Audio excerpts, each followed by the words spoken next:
बच्चों question number 14 देखिए ध्यान से। यह दिया गया है, ये that is given, it is given.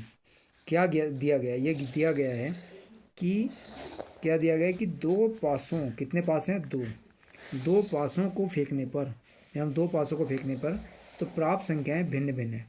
तो जब हम कंडीशनल प्रोबेबिलिटी करते हैं, सबरन प्रायिकता करते हैं, तो एक प्रायिकता, एक घटना घट चुकी होती है। तो कह रहा है कि और एक की हमें प्रायिकता निकालनी होती है। तो क्या दिया गया है? जो हमें दिया गया है, यानी कि घट गई है घटना कि दो पासों को फेंकने पर प्राप्त संख्याएं कैसी हैं? भिन्न भिन्न, अलग अलग हैं। तो देखिए, सबसे पहले तो प्रतिशत समष्टि बनाएंगे। तो दो पासों को फेंकने पर प्रतिशत समष्टि एस बराबर, जब मैं पहले पासे को फेंकूंगा तो उसकी संभावनाएं क्या होंगी? एक भी आ सकता है, दो भी आ सकता है, तीन भी आ सकता है, चार भी आ सकता है, पाँच भी आ सकता है और छः भी सबकी संभावनाएं बराबर हैं। फिर मैंने दूसरे पासे को फेंका तो इनके लिए भी सारी संभावनाएं वही हुई। एक भी आ सकता है, दो भी आ सकता है, तीन भी आ सकता है, चार भी आ सकता है, पाँच भी आ सकता है और छः भी आ सकता है। तो एस एस बराबर, इसमें भी छः अवयव हैं, इसमें भी छः अवयव हैं, तो एस की इनसे गुणा करेंगे तो 36 अवयव आएंगे।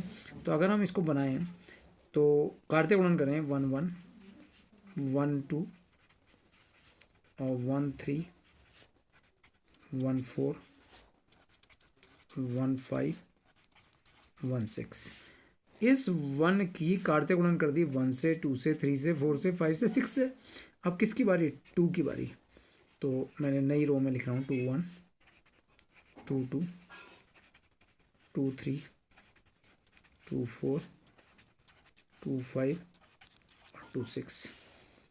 3 की बारी 3 1 3 2 3 3 3 4 3 5 और 3 6। 4 की बारी 4 1 4 2 4 3 4 4 4 5 4 6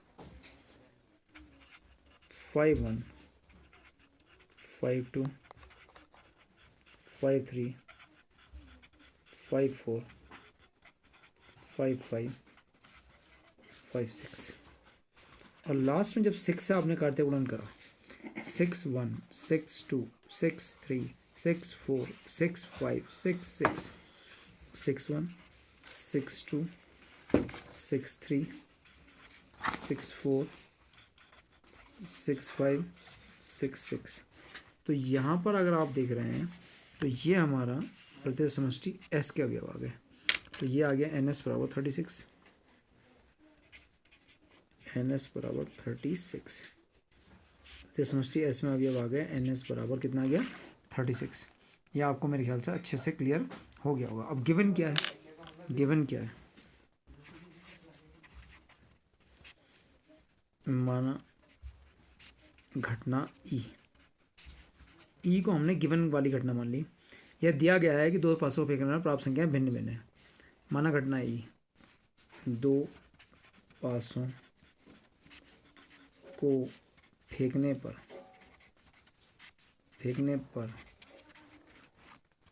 प्राप्त संख्याएं भिन्न भिन्न है, अलग अलग हैं, भिन्न भिन्न है।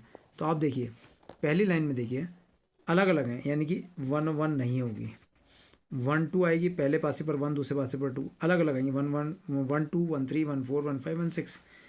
और इसमें दूसरी लाइन में देखिए 2 2 नहीं होगी, क्योंकि दोनों पासों पर अलग अलग संख्याएं होनी चाहिए, तो इन पर एक जैसी हैं। 3 3 नहीं होगी, क्यों नहीं होगी? कि दोनों पासों पर एक जैसी संख्याएं हैं। 4 4 नहीं होगी, क्यों नहीं होगी? दोनों पासों पर एक जैसी संख्याएं हैं। 5 5 भी नहीं होगी, क्योंकि दोनों पासों पर एक जैसी संख्याएं हैं। और 6 6 भी नहीं होगी, क्योंकि दोनों पासों पर एक जैसी संख्या है। पहले पासे पर भी 6 है, दूसरे पासे पर भी 6 है। तो पहली पंक्ति में भी 1 1 गायब, दूसरी पंक्ति में 2 2 गायब नहीं होगी, और तीसरी पंक्ति में 3 3, ठीक है। चौथी पंक्ति में 4 4, पांचवी पंक्ति में 5 5 और छठी पंक्ति में 6 6। तो घटना ई क्या होगी? घटना ई क्या होगी जो गिवन वाली घटना है? 1 1 नहीं होगी, 1 2 1 3 1 4 1 5 1 6। दूसरे में, दूसरी लाइन में, दूसरी पंक्ति में 2 1 2 2 नहीं होगी, 2 3 2 4 2 5 और 2 6। तीसरी में 3 1 3 2 और 3 3 नहीं होगी, क्योंकि दोनों पे एक जैसी हो जाएगी। कौन होगी? 3 4 3 5 और 3 6। और चौथी पंक्ति में 4 1 होगी, 4 2 होगी, 4 3 होगी, 4 4 होगी, 4 4 नहीं होगी, 4 5 होगी और 4 6। पांचवी पंक्ति में 5 1 5 2 5 3 5 4 5 5 नहीं होगी, 5 6 6 1 6 2 6 3 6 4 और 6 5 6 6 नहीं होगी। तो ये हमारे घटना ई के अवयव हो गए, जो गिवन घटना है, दी गई घटना है। तो हमारा जो एन ई बराबर आ गया कितना आ गया? 30। एन एस में 36 थे और हर पंक्ति में से एक एक हट गए। 1 1 2 2 3 3 4 4 5 5 और 6 6। एक एक पंक्ति में से एक एक हटते चले गए। तो कितना बचे? 30। तो पी ई, क्योंकि गिवन घटना है, इसकी तो प्रायिकता निकालनी पड़ेगी। घटना ई की प्रायिकता n E upon n S. तो 30/36, 6 5 36, 6 36, 5/6। अब हमें देखो क्या निकालना है। यह दिया गया है कि दो पासों को फेंकने पर प्राप्त संख्या भिन्न भिन्न है, दैट इज गिवन। ये तो हमने निकाल ली। अब वो कह रहा है दोनों संख्याओं का योग 4 होने की सप्रत्यंत प्रायिकता। 4 होने की प्रायिकता हमको ज्ञात करनी है। दोनों पासों पर प्राप्त संख्याओं का योग 4 होने की प्रायिकता, यानी कि माना घटना एफ, माना घटना एफ दोनों पासों पर प्राप्त संख्याओं का योग कितना होना? 4 होना। दोनों पासों पर प्राप्त संख्याओं का योग कितना होना? 4 होना। ठीक है। तो अब यहाँ पहली लाइन में देखो, पहली लाइन में 4 किस किस का है? 1 3 1 3, इसमें 2 2, इसमें 3 1, 3 और 1 4। इसमें कोई भी नहीं होगा, क्योंकि 4 वाली लाइन में 4 और 1 5, सब 4 से बड़े होंगे। 5 वाली लाइन में भी कोई नहीं होगा, सब 5 से बड़े होंगे। 6 से बड़े, बल्कि 6 से शुरू हो गया। 5 और 2 7, 5 3 8, 5 4 9, 5 5 10, 5 6 11। इसमें भी कोई नहीं होगा। तो केवल दोनों पासों पर प्राप्त संख्याओं का योग 4 होने की प्रायिकता में कौन कौन से अवयव आएंगे? 1 3, 3 और 1 4, 2 और 1 और 2 2 और 3 1, यानी कि 1 3 2 2 और 3 1। केवल 3 ही एलिमेंट्स आ रहे हैं। तो घटना एफ कौन सी आई? 1 और 3, इनका योगफल 4। दूसरी पंक्ति में कौन आया? 2 और 2, इनका योगफल 4 हुआ। ठीक है। और तीसरी पंक्ति में कौन आया? 3 और 1। इसके अलावा कोई और एलिमेंट ऐसा नहीं होगा कि जो हमें मिलेगा। अब इसकी तो प्रायिकता में निकालनी है, दोनों पासों पर प्राप्त संख्या में 4 होने की प्रायिकता। अब हम निकाल लेते हैं ई इंटरसेक्शन एफ। ई और एफ में कॉमन क्या है? तो देखो 1,3 कॉमन है, 1,3 कॉमन है। 2,2 कॉमन हो ही नहीं सकता। क्यों नहीं हो सकता? क्योंकि ई में प्राप्त संख्याओं पर जो प्राप्त संख्याएं हैं, जो पासों पर अंकित संख्याएं आ रही हैं, पासों को फेंकने पर प्राप्त संख्या आ रही है, वो एक जैसी नहीं है, भिन्न भिन्न है। तो 2,2 तो हो नहीं सकता। तो 1,3 और 3,1, केवल 2 ही अवयव हमारे कॉमन आए, 1,3 और 3,1। 2,2 ई में नहीं है।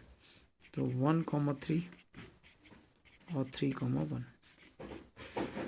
तो एन ई इंटरसेक्शन एफ, तो एन ई इंटरसेक्शन एफ में केवल 2 एलिमेंट्स हमारे पास आए। ठीक है। तो पी, इसकी प्रायिकता पी ई इंटरसेक्शन एफ बराबर एन ई इंटरसेक्शन एफ बटे एन एस। तो एन ई इंटरसेक्शन एफ 2/36, तो 1/18, 2 1 जा 2 और 18 2 जा 36। ठीक है। अब किस घटना की प्रायिकता? दोनों संख्याओं पर का योग 4 होने की सप्रत्यंत प्रायिकता। दोनों संख्याओं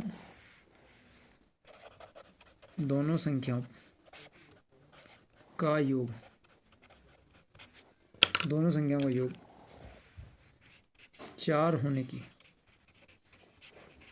की सप्रतिबंध प्रायिकता, सप्रतिबंध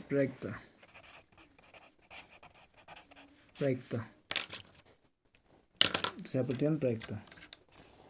यदि यह ज्ञात है, यदि यह दिया गया है या ज्ञात है, यदि ये दिया गया है कि पासों को फेंकने पर, कितने पासों को फेंकने पर, 2 पासों को फेंकने पर, 2 पासों को फेंकने पर